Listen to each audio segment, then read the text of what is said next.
Hello friends, स्वागत है आप सभी का एक बार फिर से DLS न्यूज चैनल पर। तो आज तारीख हो गई 8 फरवरी 2022, दिन मंगलवार, हिंदी तिथि माघ माह शुक्ल पक्ष अष्टमी हो चुकी है। और आइए बात करते हैं आज के मुख्य समाचार और टुडे ब्रेकिंग न्यूज के अपडेट वीडियो में नजर डालते हैं देश भर की तमाम बड़ी खबरों पर। अच्छा, एक बात और, जैसा कि आपको पता होगा दोस्तों की वैलेंटाइंस वीक शुरू हो चुका है। कल रोज डे था और आज प्रपोज डे है। ऐसे में आप सभी लोगों को हैप्पी प्रपोज डे। और हाँ, मेरे गुलाबी दिल से आप सभी के लिए प्यार भरा proposal. Really many love by hearts to all of you guys. Let's move on today's big breaking news update। देखिए बड़ी खबर, लता मंगेशकर जी के नाम पर जारी होगा डाक टिकट। संचार मंत्री अश्विनी वैष्णव ने इस बात का ऐलान किया है। दिवंगत लता मंगेशकर अब हमारे बीच नहीं रही है। उनके सम्मान में सरकार ने कई बड़े अनाउंसमेंट किए हैं। उनके नाम पर डाक टिकट भी जारी किया जाएगा। इस बात की जानकारी केंद्रीय रेल मंत्री की तरफ से दी गई। वहीं देखिए, लता जी को ट्रिब्यूट देने के लिए मध्य प्रदेश सरकार ने भी बड़े ऐलान किए हैं। लता मंगेशकर के नाम से खुलेगी संगीत एकेडमी और उनकी प्रतिमा भी स्थापित करेगी मध्य प्रदेश गवर्नमेंट। मध्य प्रदेश के मुख्यमंत्री शिवराज सिंह बोले कि इस क्षति को कोई नहीं भर सकता। भारत रत्न लता मंगेशकर के नाम पर मध्य प्रदेश इंदौर में संगीत एकेडमी बनेगी, संग्रहालय बनेगा और एक यूनिवर्सिटी महाविद्यालय भी उनके नाम पर खोला जाएगा, म्यूजियम वगैरह, है ना। बहुत ही अच्छी बात है। वही देखिए दोस्तों, बिहार छपरा के एक कलाकार ने लता दी को अनोखी कलाकारी के साथ श्रद्धांजलि दी। आप देख सकते हैं, रेत पर उनकी सुंदर तस्वीर उकेरी। वाकई में इनकी कला को भी सैल्यूट। चलिए अगला अपडेट देखिए दोस्तों, संसद में प्रधानमंत्री नरेंद्र मोदी ने लता जी को याद करके भावुक हो गए वो। और राहुल का बिना नाम लिए वो बोले कि कुछ लोग अपने सांसदों को फंसाकर गायब हो जाते हैं। दरअसल विपक्ष पर तंज कसते हुए पीएम मोदी ने कहा शायराना अंदाज में कि उन्हें आईना मत दिखाओ, वो आईने को भी तोड़ देंगे। वही देखिए, नेहरू के सहारे मोदी का बढ़ती महंगाई पर भी जवाब हमें देखने को मिला। पीएम ने पार्लियामेंट में कहा कि नेहरू ने महंगाई पर हाथ खड़े कर दिए थे, लेकिन हम देश के साथ खड़े हैं। वहीं प्रधानमंत्री नरेंद्र मोदी का बिजनौर दौरा भी रद्द हो चुका है। अब वे वर्चुअल माध्यम से ही संबोधित करेंगे। पहले वहां फिजिकल रैली करनी थी, लेकिन कैंसिल कर दी गई। और आज 8 फरवरी को प्रधानमंत्री नरेंद्र मोदी पंजाब में वर्चुअल रैली करेंगे। 18 विधानसभा सीटों के मतदाताओं को संबोधित करेंगे। वह देखिए, देश में राजमार्गों के निर्माण पर अपडेट आ रहा है कि आर्थिक क्षेत्रों में संपर्क बढ़ाने के लिए सरकार देश के विकास की रफ्तार बढ़ाएगी और अगले 1 साल में 25,000 किलोमीटर सड़क बनाने का टारगेट तय किया है। वह देखिए, सुप्रीम कोर्ट में 14 फरवरी से होगी फिजिकल हियरिंग। सप्ताह में 2 बार होगी सुनवाई। कोरोना केस में कमी आने के बाद ये फैसला लिया गया। बाकी इतने दिन कोरोना के बढ़ते माहौल के चलते सुप्रीम कोर्ट में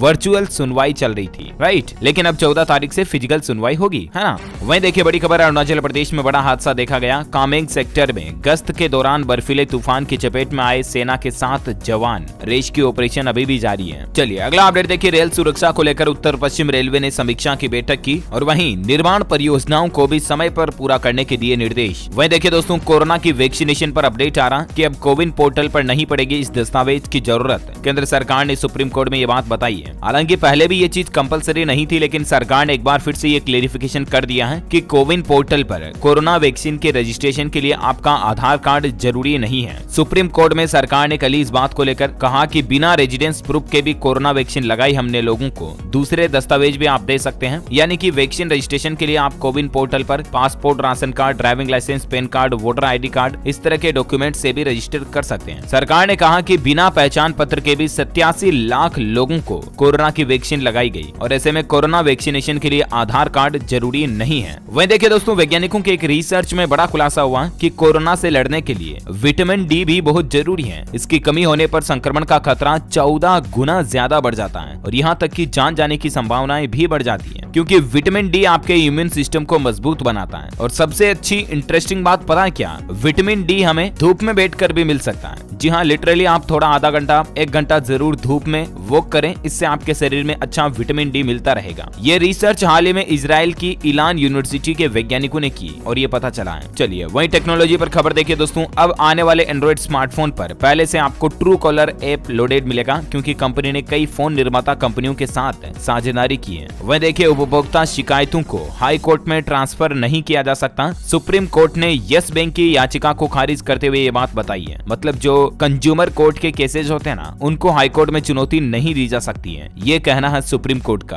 अच्छा, अगली अगली खबर देखिए दोस्तों, एयरटेल पेमेंट्स बैंक ने आईसीआईसीआई लोम्बार्ड से मिलाया हाथ और एक साइबर बीमा करके नया प्रोडक्ट पेश किया है। ये एक तरह का इंश्योरेंस प्लान ही है। ये आपको साइबर फ्रॉड होने पर इंश्योरेंस क्लेम देगा। मतलब कि अगर आपके साथ कोई क्रेडिट कार्ड, डेबिट कार्ड से संबंधित धोखाधड़ी हो जाती है, ऑनलाइन नेट बैंकिंग से संबंधित आपको कोई रिस्क हो जाता है, तो इस पर आपको रिस्क बेनिफिट देगा ये आईसीआईसीआई लोम्बार्ड का नया साइबर बीमा प्लान, है ना। वह देखिए मनमानी नहीं चलेगी। कैब ऑपरेटरों को अब लाइसेंस लेना जरूरी होगा। कानूनी मानकों के अनुसार बनाने होंगे ऐप। सरकार कैब ऑपरेटर्स के लिए नए नियम लागू करने जा रही है, यानी कि ये जैसे ओला और उबर जैसे ऐप है ना, इन आधारित टैक्सी ऑपरेटरों की मनमानी पर लगाम लगाने के लिए राष्ट्रीय राजधानी दिल्ली से ये नई शुरुआत करने जा रही है गवर्नमेंट। इसके तहत 50 से अधिक कारों का बेड़ा रखकर ऐप से ऑनलाइन टैक्सी, मोटरसाइकिल या 3 व्हीलर सेवा देने वालों को लाइसेंस लेना होगा। दिल्ली में ओला और उबर के करीब 2 लाख ड्राइवर हैं और नियम तोड़ने पर, लाइसेंस नहीं लेने पर 25,000 रुपए प्रति वाहन जुर्माना भी लगाया जाएगा। इसकी कुछ और गाइडलाइंस देख सकते हैं आप स्क्रीन पर, है ना। और अगला अपडेट देखिए दोस्तों, अब हॉलमार्क के नाम पर नहीं होगी धोखाधड़ी, आप खुद ही अपने गहनों की जांच करवाएंगे। जी हाँ, जैसा कि आपको पता होगा दोस्तों कि सरकार पिछले काफी समय से गोल्ड, सिल्वर यानी कि सोने चांदी से बने, खास करके सोने के बने गहनों को रेगुलेट करने के लिए हॉलमार्किंग नियम बनाने की कवायद कर रही है, राइट। अब ऐसे में यहाँ पर आपको एक नया फीचर ये मिलेगा। सरकार सोने के गहनों की शुद्धता बनाए रखने के लिए हॉलमार्क सिस्टम तो लागू कर रही है। अब भारत मानक ब्यूरो ने एक मोबाइल ऐप भी जारी किया और आप गहनों पर लगाए गए हॉलमार्किंग कोड को उस ऐप में ट्रैक करके ये पता लगा पाएंगे कि ये गहना वाकई में ओरिजिनल गोल्ड का है या नहीं। गहनों की शुद्धता जांच सकेंगे। BIS केयर नाम का नया ऐप सरकार ने लॉन्च किया है इसकी मदद से, है ना। और यहाँ तक कि अगर नकली गहना आपको पता चलता है किसी सुनार से, ज्वेलर से, तो आप उस मोबाइल ऐप के माध्यम से शिकायत भी कर पाएंगे। तो ये नई फैसिलिटी मिलेगी आपको, है ना। और अगली खबर देखिए दोस्तों, ऑटोमोबाइल इंडस्ट्री से अपडेट आ रहा, न्यू एज बेलेनो की बुकिंग शुरू कर दी है मारुति ने। 11,000 रुपए के साथ आप इसे बुक कर सकते हैं। हालांकि अभी बेलेनो फेसलिफ्ट 2022 की कीमत रिवील नहीं हुई है। वह देखिए टाटा ने जनवरी 2022 में धमाल मचा दिया, बिक्री में जबरदस्त इजाफा देखा गया। टाटा की 2 SUV नेक्सॉन और पंच लोगों को काफी पसंद रही जनवरी के डेटा के मुताबिक, है ना। वहीं जनवरी में रिटेल सेल्स का डेटा देखिए, ऑटोमोबाइल कंपनियों की रिटेल सेल्स में टोटल 10.70% की गिरावट देखी गई। हालांकि कमर्शियल व्हीकल्स में 20.5% ग्रोथ भी देखने को मिली है। वह देखिए कोरोना की दूसरी लहर के दौरान गंगा में फेंके गए शवों का कोई डेटा नहीं है। केंद्र सरकार ने राज्यसभा में दी ये बात की जानकारी। चलिए साथ ही देखिए, भाजपा का मिशन पंजाब आज से शुरू होने जा रहा। पीएम मोदी की 2 वर्चुअल रैलियां होगी। 11 फरवरी के बाद गृह मंत्री अमित शाह भी पंजाब का दौरा करेंगे। 6 जिलों में प्रचार करेंगे मोदी, शाह और नड्डा।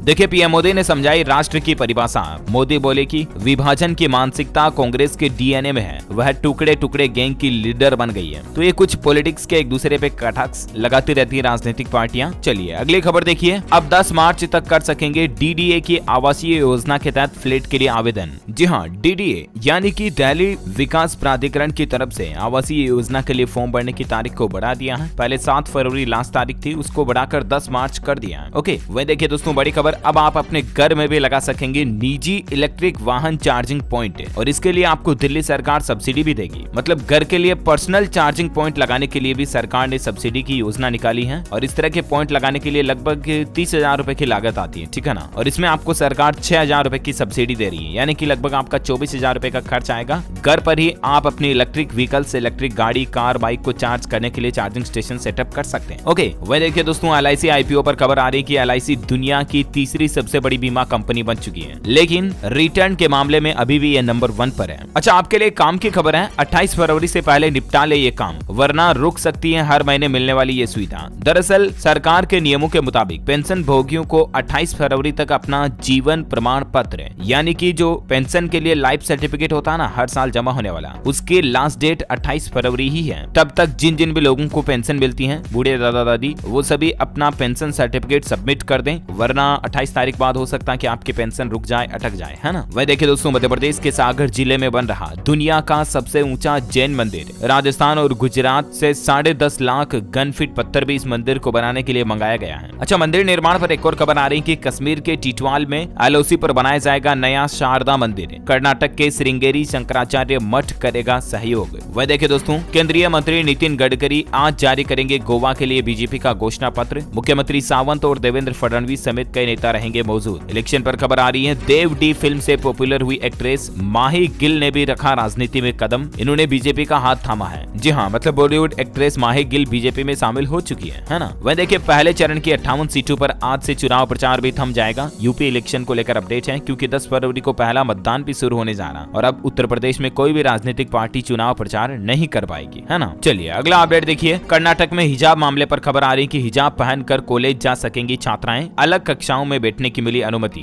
दरअसल कल ही कर्नाटक हाईकोर्ट में हिजाब विवाद पर सुनवाई हुई और प्रतिबंध के विरोध में मुस्लिम छात्राओं ने जो याचिका दायर की थी उस पर सुनवाई हुई। देखते हैं आगे और इस पे क्या अपडेट आता मैं आपको बता दूंगा। वहीं देखिए गुरमीत राम रहीम को लेकर खबर आ रही कि इनको 21 दिन की पैरोल मिली है। गुरुग्राम पहुंच चुके हैं गुरमीत। सुरक्षा में तैनात रहेंगे 300 से ज्यादा जवान और 21 दिन तक अब ये जेल से बाहर रहेंगे गुरुग्राम में ही। चलिए साथ ही अगला अपडेट देखिए। प्रधानमंत्री किसान संपदा योजना के तहत 4600 करोड़ रुपए के आवंटन के साथ 2025-26 तक इस योजना को बढ़ा दिया है सरकार ने। खाद्य प्रसंस्करण मंत्रालय की तरफ से कल इस बात की जानकारी दी गई कि सरकार ने इस योजना को मार्च 2026 तक बढ़ा दिया है। प्रधानमंत्री किसान संपदा योजना, है ना। इस योजना का मकसद होता है किसानों को बढ़ावा देना उनकी खेती वगैरह के विकास में, और इसके लिए सरकार ने बजट भी आवंटित किया है 4600 करोड़ का। वह देखिए दोस्तों, हरियाणा में प्राइवेट क्षेत्र में जो 75% नौकरियों में आरक्षण का मामला है उस पर सुप्रीम कोर्ट अब 11 फरवरी को सुनवाई करेगा, क्योंकि हाई कोर्ट ने ऑलरेडी 75% आरक्षण देने पर हरियाणा सरकार के इस फैसले पर रोक लगा रखी है, राइट। और हरियाणा सरकार ने इस मामले को सुप्रीम कोर्ट में चुनौती दे दी है, तो अब 11 फरवरी को सुनवाई होगी इस मामले पर। देखते हैं माननीय उच्च न्यायालय की तरफ से क्या अपडेट आता मैं आपको बता दूंगा। अच्छा दोस्तों, खबरों का सिलसिला जारी रहेगा। अभी तो बहुत सारी महत्वपूर्ण और काम की खबरों पर बातचीत करना बाकी है, लेकिन फिलहाल वक्त हो चुका है आज के ताजा मौसम समाचार जानने का। देखिए हिमाचल प्रदेश में बर्फबारी के 2 दिन बाद भी नहीं लौटा पटरी पर जीवन। राज्य की 342 सड़कें अभी भी बंद हैं। पानी बिजली भी कई इलाकों में ठप है। बर्फबारी से बंद हुआ श्रीनगर लेह नेशनल हाईवे भी। जम्मू कश्मीर और लद्दाख में 100 से ज्यादा यात्री फंस चुके थे, उनको एयरलिफ्ट किया गया और निकाला गया। वह देखिए राजस्थान में फिर से बारिश की चेतावनी आ रही है। गंगानगर, हनुमानगढ़, चूरू जिले में 9 फरवरी को बारिश की संभावना है। 14 शहरों में पारा 10 डिग्री से नीचे रहा। छत्तीसगढ़ में भी फिर से बारिश होगी, ठंड बढ़ेगी। राजस्थान के ऊपर बन रहा चक्रवाती घेरा 9-10 फरवरी को छत्तीसगढ़ और राजस्थान दोनों राज्यों में बारिश होने की संभावना है। वह देखिए दोस्तों, वैज्ञानिकों की एक नई चेतावनी आ रही है। स्टडी में बड़ा खुलासा हुआ कि भारत के तटवर्ती क्षेत्रों में बढ़ेगा विनाशकारी बाढ़ का खतरा।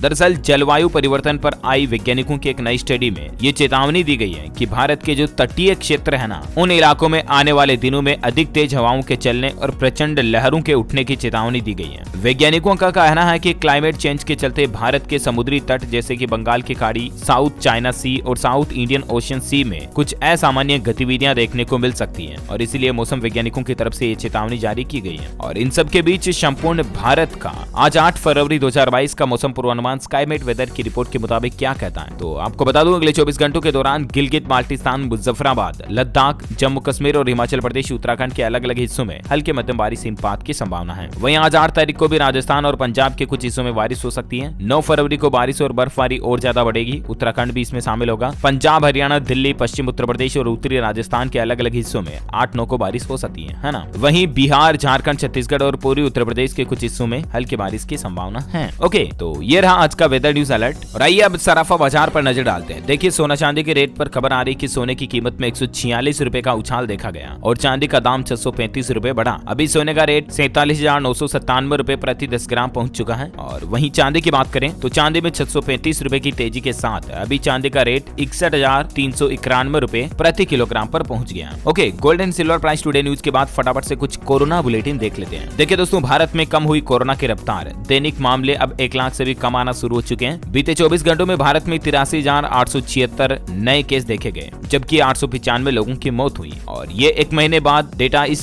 लेवल पर पहुंचा वापस के 1 लाख से कम मामले आ रहे हैं। गुजरात में स्कूल वगैरह भी खुल चुके हैं, मैंने आपको बताया था। और दुनिया भर के ग्लोबल आंकड़े की बात करें तो पिछले 24 घंटों में 18,60,000 नए संक्रमित मिले, जबकि 6,000 से ज्यादा लोगों की मौत हुई। अमेरिका के न्यू जर्सी के स्कूलों में अब मास्क की जरूरत नहीं रही है। वह देखिए दोस्तों, 2 साल बाद पर्यटकों के लिए अपने दरवाजे खोलेगा ऑस्ट्रेलिया। 21 फरवरी से ही ऑस्ट्रेलिया में पर्यटक वगैरह भी जा पाएंगे। बाकी 2 सालों से कोरोना के चलते पर्यटकों के आने पर बैन लगा रखी थी ऑस्ट्रेलिया ने, है ना। और वहीं देखिए दोस्तों, स्कूलों में आज से सभी अध्यापक आएंगे स्कूल। महामारी अलर्ट सुरक्षित हरियाणा के नए नियम लागू हो चुके हैं हरियाणा राज्य में। साथ ही एमपी बोर्ड एग्जाम पर अपडेट आ रहा है कि परीक्षा सेंटर पर स्टूडेंट्स में अगर कोरोना के लक्षण दिखे तो प्रशासन का कहना है कि ऐसे स्टूडेंट्स को फिर बाद में एग्जाम दे सकने का ऑप्शन मिलेगा, है ना। वह देखिए राजस्थान के सरकारी कर्मचारियों को लगानी होगी दफ्तर में हाजिरी। गहलोत सरकार भी जल्द खत्म करेगी वर्क फ्रॉम होम। वहीं देखिए असम के मुख्यमंत्री ने भी ऐलान किया है 15 फरवरी से नहीं लागू होगा कोई भी कर्फ्यू और कोरोना के सारे प्रतिबंध वापस ले लिए जाएंगे। यानी कि 15 फरवरी के बाद असम राज्य में किसी भी तरह की कोरोना की लिमिटेशन लागू नहीं रहेगी। अच्छा, इसके अलावा संक्रमितों की संख्या में कमी देखने के बाद जम्मू कश्मीर में भी साप्ताहिक पाबंदी पाबंदियों को हटा दिया गया। हालांकि स्कूल कॉलेज फिलहाल नहीं खुलेंगे, नाइट कर्फ्यू वगैरह भी जारी रहेगा, लेकिन जो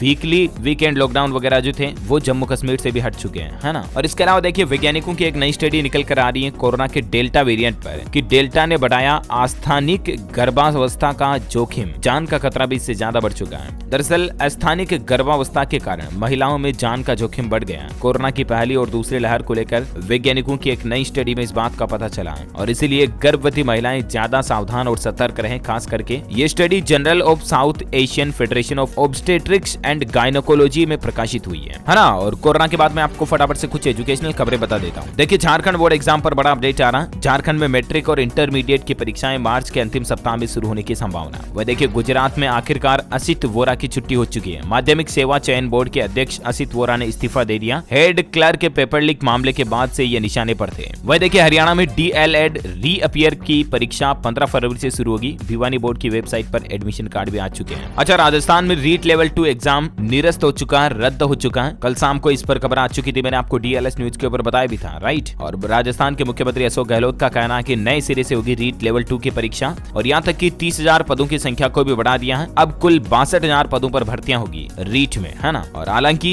रीट लेवल 2 की परीक्षा को निरस्त कैंसिल करने के बाद मुख्यमंत्री अशोक गहलोत का यह भी कहना है कि हम एग्जाम के लिए कुछ स्ट्रिक्ट न्यू रूल्स गाइडलाइंस बनाएंगे जिससे कि भविष्य में पेपर लीक वगैरह ना हो। और सीएम गहलोत का कहना है कि अब ये परीक्षा 2 चरणों में होगी और एग्जाम के नियमों में इस बार मतलब बोले तो अगली बार कुछ बदलाव किए जाएंगे एग्जाम से पहले, है ना। तो जो कुछ भी अपडेट आते रहेंगे मैं आपको बताता रहूंगा इसी चैनल डीएलएस न्यूज के माध्यम से। वह देखिए राजस्थान में रीट के बाद अब आरएएस मेन में भी नकल का डर मंडरा रहा है और इसीलिए सरकार ने नियम बना दिया कि परीक्षा केंद्रों पर हर महत्वपूर्ण प्रक्रिया की वीडियो रिकॉर्डिंग होगी और पुलिस बल भी तैनात रहेंगे ताकि पेपर लीक वगैरह की घटनाएं ना हो। अच्छा, वह देखिए हिमाचल यूनिवर्सिटी पर खबर आ रही है, हजारों विद्यार्थियों को राहत, 19 फरवरी तक भर सकेंगे डिग्री डिप्लोमा कोर्स के परीक्षा फॉर्म। वह देखिए हरियाणा में पहली से 9वीं तक के स्कूल 10 फरवरी से खोलने की तैयारी भी हो रही है। शिक्षा विभाग ने सरकार को भेजा प्रस्ताव, है ना। और आइए फटाफट से मैं आपको एजुकेशनल खबरों के बाद देश से जुड़ी कुछ और हेडलाइंस न्यूज सुर्खियां बता देता हूं। देखिए दोस्तों, एनपीएस स्कीम के नियमों में कुछ बड़े बदलाव किए हैं सरकार ने। 60 साल की उम्र के बाद शामिल होने वाले निवेशकों को इससे बड़ी राहत मिलेगी।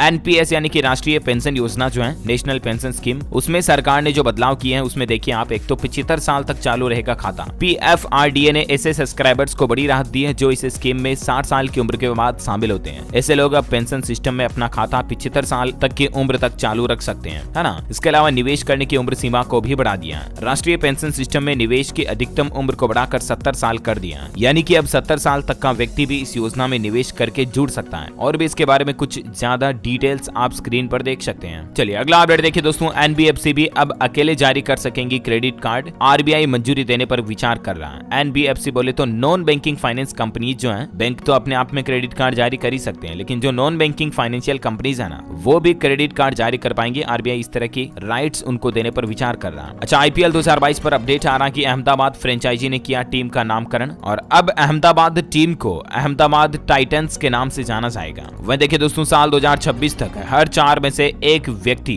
प्रतिदिन कम से कम 1 घंटा मेटावर्स में बिताएगा। हालिया में फेसबुक का इस बारे में कहना है। वह देखिए अटल बिहारी वाजपेयी के नाम पर यूनिवर्सिटी बनाएगी एसपी सरकार, अखिलेश यादव ने किया वादा। यूपी इलेक्शन में अगर वो जीतते हैं तो। पंजाब इलेक्शन पर खबर देखिए, चन्नी के मुख्यमंत्री उम्मीदवार बनने की घोषणा होते ही कांग्रेस को लगा बड़ा झटका। सुनील झाकड़ ने किया सक्रिय राजनीति छोड़ने का ऐलान। वहीं पंजाब में चन्नी के सीएम फेस की घोषणा के बाद नवजोत सिंह सिद्धू ने भी बड़ा ऐलान किया और कहा कि अगर अध्यक्ष बना रहा तो विधायक के बेटे को नहीं मिलेगी चेयरमैन की कुर्सी। चलिए अगला अपडेट देखिए, गुरुग्राम व फरीदाबाद सहित हरियाणा के बुजुर्गों के लिए अच्छी खबर आ रही है। 2 दिन में खातों में आ जाएगी उनकी रुकी हुई पेंशन, क्योंकि हरियाणा वगैरह में कई सारे ऐसे बुजुर्ग पेंशन लोगों की शिकायतें आ रही थी कि उनके खातों में पेंशन नहीं आ रही, तो अटकी हुई पेंशन 2 दिन के अंदर अंदर क्रेडिट हो जाएगी, ठीक है ना। वह देखिए यूपी एमएलसी इलेक्शन पर खबर आ रही, विधान परिषद चुनाव की तारीखों में बदलाव हुआ है और अब नए आदेश के मुताबिक तारीखें क्या रहेगी इसकी डिटेल्स आप ज्यादा स्क्रीन पर देख सकते हैं। वह देखिए बिहार में नीतीश सरकार शराबबंदी को और ज्यादा सफल बनाने के लिए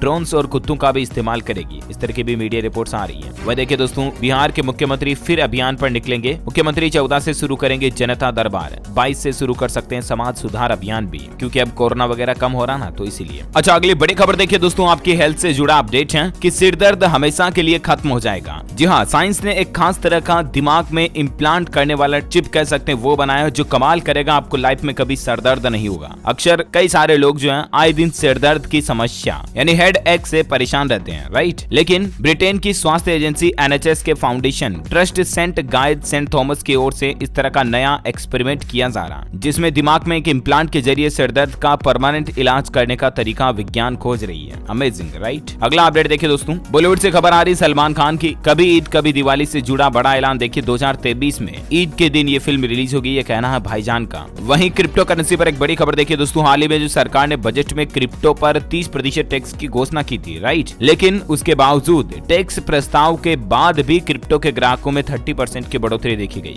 यानी कि मतलब जो इन्वेस्टर्स हैं बिटकॉइन वगैरह के, उनको कोई फर्क ही नहीं पड़ता कि 30% टैक्स लगेगा। देखिए जरा, वह देखिए 10 फरवरी को होगा सियासी घमासान। प्रधानमंत्री नरेंद्र मोदी और राहुल गांधी दोनों एक दूसरे के आमने सामने होंगे, क्योंकि 10 फरवरी को दोनों ही उत्तराखंड अल्मोड़ा जा सकते हैं अपने चुनाव प्रचार वगैरह के लिए, है ना? वह देखिए एप्पल के आईफोन पर खबर आ रही दोस्तों की एक आईफोन पर 4 गुना तक कमाती है एप्पल कंपनी। 3 महीनों में Xiaomi से 70 लाख और सैमसंग से 49 लाख कम फोन बेचकर भी कमाई में ये कंपनी नंबर 1 पर रही है। और अब आप अंदाजा लगा सकते हैं कि एप्पल के जो मोबाइल फोन इतने महंगे होते हैं तो कंपनी कमाती भी कितना ज्यादा इनसे। वह देखिए आंध्र प्रदेश में जो परसों के रोज घटना हुई, इस पर पीएम मोदी ने अनंतपुरम सड़क हादसे पर दुख जताते हुए मुआवजे का भी ऐलान किया। इस हादसे में 9 लोगों की जान चली गई थी। पीएम का कहना है कि हादसे में जान गंवाने वाले लोगों को आर्थिक सहायता राशि मुआवजे के रूप में दी जाएगी। अच्छा, वहीं टेक्नोलॉजी पर खबर देखिए, व्हाट्सएप में 3 नए फीचर्स बदलने जा रहे हैं। अब आपके स्मार्टफोन की गैलरी में व्हाट्सएप के फोटो वीडियो नहीं दिखेंगे, कैप्शन का भी नया तरीका मिलेगा और बहुत जल्द व्हाट्सएप के नेक्स्ट अपडेट में, बीटा वर्जन पर अभी इन फीचर की टेस्टिंग चल रही, तो आपको अगले अपडेट में ये चीजें मिल जाएगी। साइंस से जुड़ी बड़ी खबर देखिए, अब चंद्रमा पर मिलेगा फ्यूल,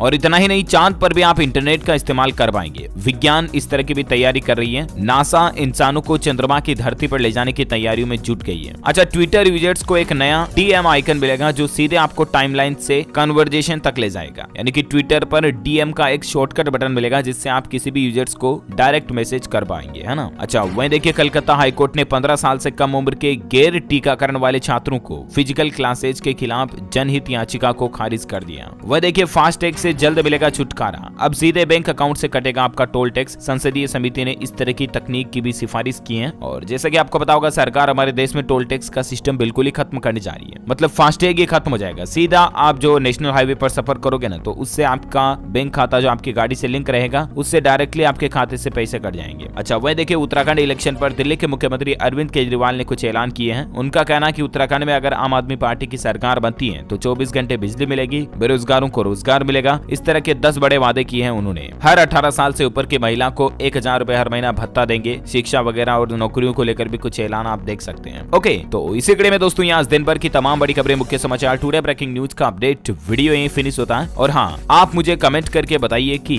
हमारे देश में इलेक्ट्रॉनिक वोटिंग मशीन से वोट डालने की शुरुआत किस साल से हुई? कमेंट करके बताइए। जो लोग इस सवाल का सही जवाब इस वीडियो के नीचे कमेंट में देंगे ना, वो रैंडमली सेलेक्ट होने पर आप हमारी DLS न्यूज टीम की तरफ से जीत सकते हैं एक शानदार सरप्राइज गिफ्ट, जिसमें आपको mobile, computer, laptop, tablet, PC, gadgets वगैरह कुछ भी जीतने का मौका मिलेगा। इसके साथ ही अगर आपको वीडियो अच्छा लगा तो इसे लाइक कीजिए और शेयर भी करना अपने दोस्तों के साथ फेसबुक और व्हाट्सएप पर।